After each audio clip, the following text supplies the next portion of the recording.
بزاف ديال الناس طلبوا مني انني نعلق او نرد على الفيديو اللي تتشوفوه قدامكم. فيديو داروا واحد اليوتيوبر مغربي في القناه ديالو على القضيه ديال بني قريظه. نورمالمون انا ما تنديرش ردود على بحال هاد الفيديوهات لمجموعه من الاسباب، اهمها هو ان مول الفيديو ماشي انسان متمكن في المجال الديني، فالرد ديالي عليه غيولي بحال انا سنرد على انسان قرا شي حاجه في شي صفحه اسلاميه ولا في شي منتدى اسلامي. زيد على هذا ان موضوع بني قريظه هضرت فيه ربما عشرات الساعات الى جمعناه، فما كاين ما تزيد على ما هو معروف في المراجع الاسلاميه. لكن اللي خلاني نقرر واخا هكاك انني ندير هذا الفيديو هو الخطا اللي تيوقعوا فيه الكثير من الناس سواء مسلمين او غير مسلمين. هذا الخطا هو النقل من روايات من السير، كتب السيره، على اساس ان هاد الروايات هذه صحيحه، وتيبداو يستدلوا بها على داك الشيء اللي بغاو هما يوصلوا ليه. يعني كل واحد تيخرج داك الشيء اللي مسلكو. قبل ما نفصل في هذه القضيه بغيت نهضر بعجاله على موقف المسلم من المشاكل الاخلاقيه اللي تيواجهها في الدين ديالو، واللي من بينها مساله قتل الاسرى في الاسلام، بحال هادشي اللي طرا لبني قريظه نيت، وقبل منهم قتل بعض الاسرى ديال بدر. يعني مساله معروفه، قتل الاسرى في الاسلام. هاد المشاكل من تيتصادم معها المسلم اول مره تيلقى راسو امام 4 خيارات: اما انه يقول ما كايناش، يولي من منكري السنه، او يولي تيفسر القران بالهوى ديالو، او الخيار الثاني انه يبدا يشكك في التفاصيل باش يقلل من الحده ديال المصيبه، او يبدا يربطها بشي سياق زمكاني محدد وداكشي، او الخيار الثالث انه يلقى لها تبريرات باش تولي مزيانه ما فيها التعب، وهنا غادي يبدا يجيب الواحد العجائب، او الخيار الرابع انه يكفر يعني تكون هذه هي السبب الكفر ديالو او سبب من الاسباب. من بعد ما شفت الفيديو اللي بين يدينا تيبان لي ان صديقنا امين خدام بالخيار الثالث. صديقنا تيحاول يشيطن اليهود باش المتلقي يقدر يدوز الذبح ديالهم في الاخير بشريبه ديال الماء، يجيه داك العقاب الجماعي اللي طرا لهم يجيه زوين مستحق. يعني تيحمل ديك المسؤوليه الكامله فيه اليهود، هما نيت انفسهم اللي ذبحوا وتستعبدوا، هما اللي مسؤولين على هذه القضيه اللي طرات لهم. هاد الشيطانات الاخر كانت دائما انجع وسيله عند الانظمه الديكتاتوريه باش تقصي دوك الناس غير المرغوب فيهم. الصديق امين بدون ما يشعر تيدير نفس البروباغندا ضد اليهود اللي دارتها النازيه. هما اللي خايبين، هما اللي داروا، هما اللي فعلوا، هما اللي تركوا داك الشيء. علاش؟ انسقطوا عليهم الانسانيه ديالهم وغادي نشيطنوهم وغيولي القتل ديالهم مساله عاديه. نجيو دابا لصلب الموضوع اللي هو روايات السيره. السيره عامره بالروايات الضعيفه، ديك اللي ما وكلاش البروتين، عامره بالكور وعطي العور. هذا في حد ذاته ماشي مشكل كبير الا كنتي غير باغي تستأنس بالقصص اللي فيها او تشد بهم الستون في شي جلسه واعظ ولا شي خطبه جمعه، فما كاين مشكل. المشكل الحقيقي هو من تبدا تستنتج استنتاجات وتحاول تستدل على صحه الراي ديالك من هاد الروايات المضروبه بالكيماوي.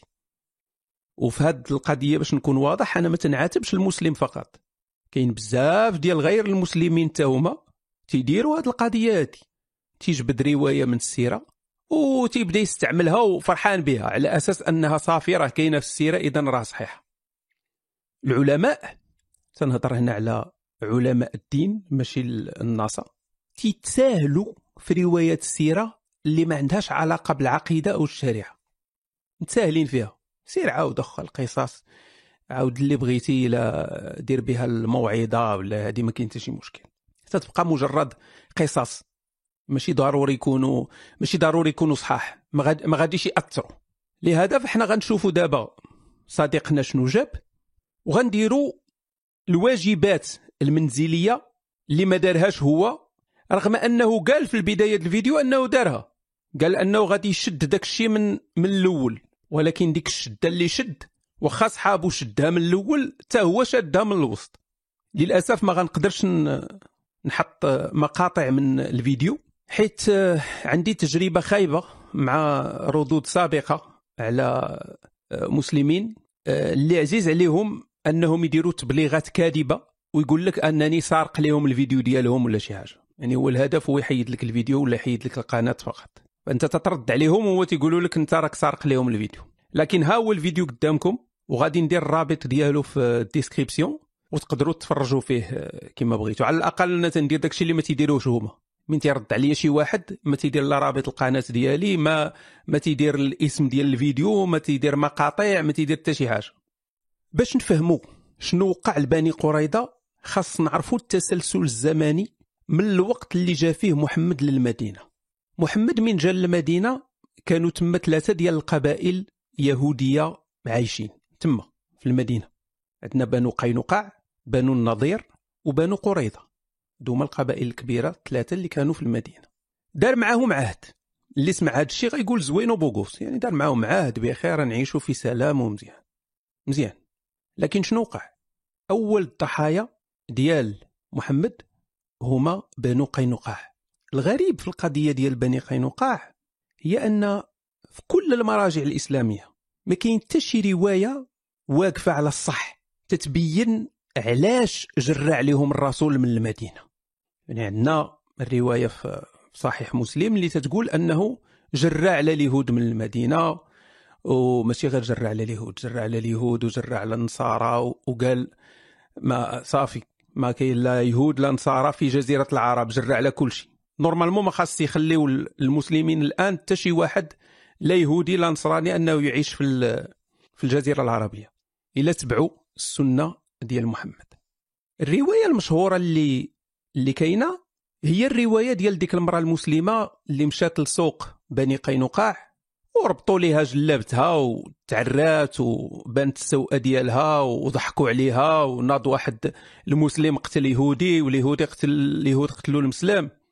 هاد القصه لا علاقه، لان مولاها ابو عون مجهول، اذا قصه مضروبه.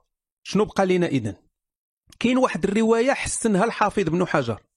هاد الروايه هذه تتقول ان الرسول من رجع من غزوه بدر جمع بني قينقاع في السوق وهددهم، قال لهم زعما دخلوا للاسلام ولا غيطرى لكم بحال قريش. المهم حتى هاد الروايه هذه معطوبه، لان في السند ديالها كاين محمد بن محمد مولى زيد بن ثابت، والحافظ بن حجر براسو قال عليه انه مجهول في كتابه تقريب التهذيب. وفي صالح المسلم ان هذه الروايه ما تكونش مقبوله، لانها تتبين ان العيب بدا من محمد ماشي من بني قينقاع. فالخلاصه هي بح ما كاين والو، كاين حتى شي حاجه. اذا الاعتماد الكامل في سبب الطرد ديال بني قينقاع هو اعتماد على روايات عيانه، وداك الاستنتاج اللي استنتجوه ان مادام محمد طرد بني قينقاع اذا داروا علاش. هذا طبعا كلام غير منطقي. واخا هكاك نفترضوا سيدي جدلا ان شي واحد ولا شي 4 منهم داروا شي حاجه خايبه مع محمد، فالطرد ديالهم كاملين عقاب جماعي لا انساني. نفرضوا القصه ديال المراه اللي عراوها واللي ناض ديك القتيله من موراها انها صحيحه كاع، واش بسبب عمل ديال 2 3 4 ديال الناس غادي تطرد انت قبيله كامله؟ هادو هما بنو قينقاع طاروا. نجيو دابا لبني النضير، هما الضحيه الثانيه. هاد الشيء مهم باش نفهموا بان راه القضيه بني قريظه كانت تسلسل. في بني النضير عندنا 2 ديال القصات، بجوجهم تيهضروا على 2 محاولات لقتل محمد. 2. القصه الاولى قال لك سيدي ان بنو النضير طلبوا يديروا لقاء بين الاحبار ديالهم مع الرسول، فمن تلاقاو قال لك كنصيفطوا حنا 3 الاحبار والرسول يجي مع 3. المهم القصه طويله هي قدامكم قراوها في خاطركم. المهم عندنا هنا في هذه الروايه هو ان قال لك سيدي ان هاد الاحبار ديال اليهود هزوا معاهم جناوه مخبيينهم، يعني عندهم النيه ديال الغدر، ديال انهم يقتلوا الرسول ولا شي حاجه. ما عرفتش كيفاش غيديروا ليها. المهم 3 ضد 3، الرسول كاع عنده 4، ولكن ماشي هذا هو موضوعنا. قالوا أن واحد المرأة من بني النضير خوها مسلم من الأنصار مشات قالتها ليه، يعني بيعات بهم. فمشى هذا السيد هذا خو هذه المرأة هذه اللي من بني النضير اللي بيعات بهم، مشى تيجري قالها للرسول قبل ما يمشي عندهم. فالرسول ما تلاقاش معهم، صافي مشى جاب الجيش ديالو وحاصرهم ما عطلهمش. هاد الرواية هذه الصحابي اللي عاودها مجهول، ما معروفش، ما كاينش. ها انتم تتشوفوا واحد من اصحاب الرسول، شكون هو ما معروفش، ما مجهول. ولكن هانيه نقولوا اسيدي صحيح. واش عرفتي شحال فيها ديال ولد خالت مول الباش؟ واحد ما معروفش، عاود على واحد ما معروفش، ان عنده اختو ما معروفاش، قالت ليه ان دوك 3 ديال علماء اليهود هازين معاهم المضى. سكريبت عيان شويه صراحه. ونفرضوا كاع داك الشيء جا بتسلسل صحيح، شنو اللي غادي يضمن لنا ان اليهوديه قالت الحق، او ان المسلم خوها او الصحابي المجهول قالوا الحق؟ ومره اخرى عندنا نفس المشكل، العقاب الجماعي غادي تنوض تطرد قبيله على قدها كامله بسبب افراد منهم.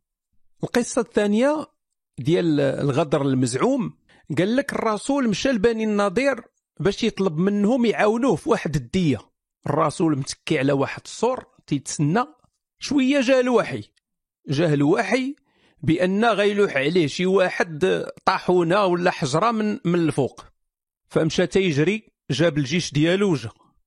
هاد القصه هادي السند ديالها مهلوك، الراوي ديالها تابعي دوزيام محلوف، ولكن نقولوا هانيه نقبلوها.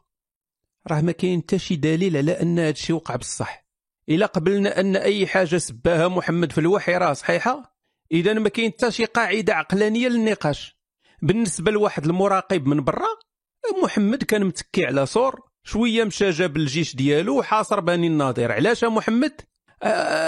قال لي الوحي كانوا غيرميو عليا حجره من السطح، وللمره الالف واخا نقبلوا هذا الشيء، راه عندنا مشكله العقاب الجماعي.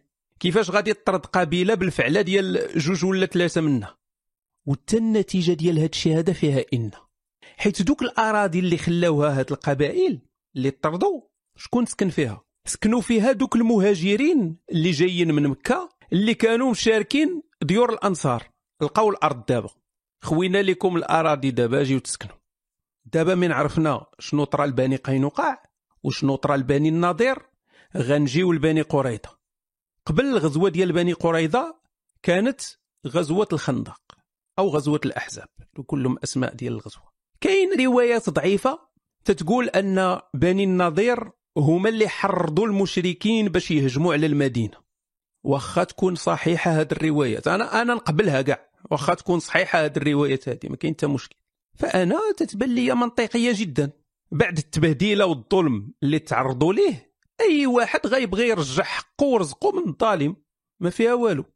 وقريش براسها، قريش من مشات تحارب محمد راه كاين شويه ديال المنطق تما، حيت المسلمين كانوا تيكريسيو القوافل ديال قريش. واش قريش غتبقى ديما تما خايفه على القوافل ديالها ما تيخليهمش يدوزوا؟ المهم وصلوا الاحزاب المشارف المدينه، لقاو المسلمين حفروا الخندق ما قدروش يدخلوا. هنا غنجيو لقصه الغدر اللي كل الهضره اللي تقالت فيها مبنيه على روايات مرسله. قال لك مشى حيي بن اخطب لعند بني قريظه وحرض كعب بن اسد الشاف ديال القبيله، حرضوا على الغدر بعد تردد كبير قبل انه يغدر. القصه كما قلنا ما وقفاش على الصح. الروايه الوحيده اللي صحيحه تدير كامل الاجسام هي اللي ذكرت في الصحيحين، وهي القصه ديال ان محمد صيفط الزبير بن العوام باش يجيب ليه اخبار من بني قريظه. مشى جابها ومحمد قال ليه فداك ابي وامي، ونشاط الزبير بن العوام ديما كان فرحان بها، ولكن تفاصيل اخرى ما كايناش. الخبر هو هذا كما تشوفوه، هذا ما كان، هذا هو الخبر. خونا امين مشى لان ما بيان سير ما تيفرقش ما بين الروايات وغير تيقرا من اي حاجه قراها تيقول راه صحيحه حيت مكتوبه في شي كتاب اصفر.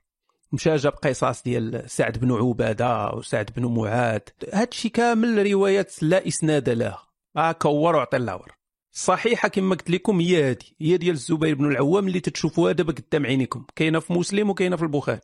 نفترضوا عاوتاني ان فعلا حيي مشى عند بني قريظه وكان الغدر. واش القبيله كامله غدرات؟ ها هو عاوتاني العقاب الجماعي في ابهى حلاله. واش الدراري الصغار اللي ذبحوا او مشاو للعبوديه حتى هما غدروا؟ واش الشراف اللي فيهم الزهايمر والناس اللي مرض والحماق والخدامه اللي تتصبن وتتعجن، واش هادو كلهم غدروا؟ وراه هادشي راه لا يعقل. شنو هي العقوبه اللي دارت على هاد الناس هادو؟ ما عرفتش علاش خونا امين ما دخلش في التفاصيل ديالها، واش جاتو ديك الروايات شويه تتقلق ولا شي حاجه، فقال غير القتل وصافي وما كملش. يعني حتى القتل ربما ما ذكرهاش بزاف. العقوبه كما تتشوفوا في الروايه الصحيحه هو انه يتذبح كل ذكر ناض ليه الزغب. كلنا عارفين فوقاش تينوض تقريبا، ياك 12 13 14، يعني تم ذبح اطفال. وبالنسبه للاناث والبراهش دوك اللي مازال ما ناضش ليهم الزغب، تم التقسيم ديالهم على المسلمين عبيد، سلعه، بهايم. طبعا هذا الخبر صادم. لو توقع حادثه مماثله اليوم، مثلا داعش، نفرضوا مثلا داعش دارت بحال هكا، غينوضوا المسلمين يقول لك هذا الشيء ما عندوش علاقه بالاسلام، لا يمثل الاسلام. لكن لانه وقع من طرف محمد والصحابه فغيختاروا بحال خونا في الفيديو، غادي يختاروا انهم يشيطنوا اليهود باش تولي المذبحه حاجه منطقيه وما فيها حتى شي مشكل. لا، راه فيها مشكل، ومشكل كبير. باش تعرف الانحياز اللي عند المؤمن هو ان لو ما كانش هذه القضيه في الدين ديالك يا صديقي المسلم، كنتي غتكون ضدها 100%. كون كانت في دين اخر كون راك تنتقدها دابا بنفس الطريقه اللي تندير انا. رجعوا دابا الاحداث عاوتاني شنو وقع.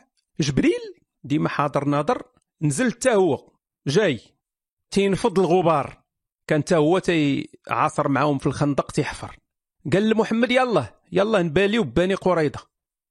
عرفتي شحال سهله يكون عندك شي سلطه غير مرئيه، اللي سولك تقول ليه هذاك الشيء من عند هذاك اللي الفوق، صافي سدات. مادام راه تنهضر انا مع واحد الكائنات غير مرئيه تتقول لي شنو خصني ندير. قال لي راه واحد يلوح عليا حجره، قال لي سيروا تقتلوا بني قريظه. فمشاو حاصروهم مده طويله. فمن بعد بني قريظه ما عندهمش حل، استسلموا وتحكم عليهم بالحكم اللي قلنا، هو ان يتقتل كل من انبت، والعيالات والاناث والدراري الصغار وهذه يتفرقوا غنيمه للمسلمين. نجيو الجانب من الاخطاء وهي كثيره اللي ختم بها خونا الفيديو. اول حاجه حكم سعد بن معاذ، راه ماشي اليهود اللي اختاروه، هما نزلوا على حكم محمد وهو اللي عرض عليهم سعد بن معاذ. هذا الاختيار ديال محمد ما فيه حتى شي حاجه ذكيه او رحيمه. كل ما في الامر هو ان سعد كان الزعيم ديال الاوس، والاوس كانوا متحالفين مع بني قريظه في القديم. فإلى الزعيم ديال الاوس حكم على بني قريظه بالقتل، فالاوس غيتقبلوا الامر، ماشي بحال الا جات من محمد، على الاقل غتبقى حزازات. السبب الاخر هو ان سعد كان ديجا مضروب ضربه خايبه، كانت تضرب في دراعه وعارف راسو غيموت. يعني الحكم ديالو غيكون موافق لداك الشيء اللي بغى محمد، وبالفعل داك الشيء اللي وقع. قال ليه مين حكم سعد بن معاذ؟ قال ليه راك حكمتي بحكم الله، يعني داك الشيء اللي بغى الله هو اللي وقع. بعباره اخرى داك الشيء اللي بغى محمد هو اللي وقع. نجيو للكلمه اللي تتعاود بحال الكاسيطه، وهي الخيانه العظمى. كل شيء الخيانه العظمى، غير تتكون شي حاجه شي مصيبه الخيانه العظمى. خاصنا بعدا نسدوا عقلنا ونقولوا ان كل فرد في القبيله دار الخيانه العظمى، هذه وخيره ما يمكنش تقبلها منطقيا، ولكن غنقولوا اوكي نسدوا عقلنا ونتقبلوها. نجيو دابا نشوفوا العقوبه ديال الخيانه العظمى. خونا من جاي يهضر على الخيانه العظمى دغيا عاق بان غيتصيد، لان قال الا قلت الخيانه العظمى العقوبه ديالها هي الموت، غنشوف راه الناس لا راه ماشي هذه العقوبه ديالها القوانين. فقال لك اعطيني دوله وحده في التاريخ ما عاقبات شي واحد حنا تنهضروا حنا دابا على اله اللي من المفروض انه يعطينا احسن ما كاين، هو تيقول لك شوف لي دوله الموزمبيق واش دارت الخيانه العظمى في 1202. منطق ما كاينش كاع. الواقع شنو فيه هو ان ما كاين تقريبا ما كاين حتى دوله تتعاقب بالاعدام على الخيانه العظمى، وحتى الدول اللي عندها هذه العقوبه مكتوبه ما تطبقش هذا القانون هذا، ما بقاش تيطبق، غير حبر على ورق بالنسبه لديك الدول اللي مازال مكتوب عندها. وباش يبين لنا صديقنا بان القضيه راها زعما بيس ما فيها والو، مشى جاب نص من العهد القديم الكتاب المقدس فيه قتل الذكور واخذ النساء والبهائم وداك الشيء غنيمه. يعني دابا بهذا المنطق الا جا شي واحد وربح شي معركه ضد المسلمين وتجمعوا عنده اسرى مسلمين غيذبحهم وغيجيب لهم الدليل من المراجع الاسلاميه اللي تتقول ان الامام عنده الحق يقتل الاسير. واش انت كمسلم غتقبل هذا الامر؟ غتقول وا حصلنا لقى عندنا بان راه الاسير يقتل اذا غيقتلنا حنايا، صافي تيطبق علينا داكشي ديالنا حنايا. واحد الجمله ضحكاتني وقال لك خاصك تفكر بالمنطق ديال ديك الوقت. ما بقيناش عارفين حنا دابا واش هذا الاسلام صالح لكل زمان ومكان، ولا خصنا مره نفكروا بالمنطق ديال شحال هادي، ولا الله محدود بزمان ومكان، ولا ما عرفتش. راه من تتهضر على الدين تتهضر نورمالمون على الخالق ديال الكون اللي ما محدودش بزمان ومكان. فحاجه خايبه في القديم راه خايبه دابا، خايبه ديما ما بالنسبه لهذا الاله هذا. تنهضروش على بنادم. والواعره كاع هي من قال ما تعاتبش محمد، راه الحكم ديال سعد وديال التوراة. ما تعاتبش محمد، راه الحكم ديال سعد وديال التوراة. شويه هو تفكر بان هذا راه حكم الله راه كاين في الحديث. هو يقول واخا حكم الله ولكن راه كاين في التوراة. ولكن المهزله الحقيقيه هي اخر حاجه تقريبا قال، واللي هي كلام انا متاكد ما فكرش فيه مزيان عندما وجه كلامه للملاحده. ديما خص يدخلونا حنا، ما عرفتش علاش دائما ندخل واحد ملحد حنا ما بيناتكم. قال لك علاش حنا تنهضروا على بني قريظه تنهضروش على بورما؟ بحال الا زعما الا هضر الواحد على بورما غيولي عنده الحق يهضر على بني قريظه. يعني باش تاخذ البيرميسيون باش تهضر على جريمه ديال بني قريظه خاصك تهضر على جرائم بورما، وإلا ما هضرتش على بورما اذا ما كاينش مشكل في بني قريظه. ما عرفتش كيفاش هذا المنطق هذا، رغم انك الا سولتي اي انسان عاقل غادي يقول لك الشر راه شر، ما تيهمش شكون دارو. كيف ما القتل ديال بني قريظه خايب، راه القتل ديال المسلمي بورما حتى هو خايب، حتى واحد ما قال زوين. ما عرفتش انا، ما شفتش انا شي ملاحده هازين الرايات وفرحانين بالجرائم ضد المسلمين في العالم. انا ما تعرف حتى واحد. ولكن راه كاين واحد الفارق خطير اللي هو ان المذبحه ديال بني قريظه ما جاتش بقرار ديال ناس بحالي وبحالك، راه جات بقرار من كائن ميتافيزيقي تتعتبرون انت هو احسن ما كاين، يعني هو القمه ديال احسن حاجه ممكنه اخلاقيا. قبل ما نختم بغيت نشجع اي واحد انه يتاكد من المصادر كامله اللي حطيت. اللي لقى شي حاجه ماشي هي هذيك يتفضل يوصلها ليا وغنكون سعيد بالاطلاع عليها، والا كان شي خطا مستعد انني نصحه.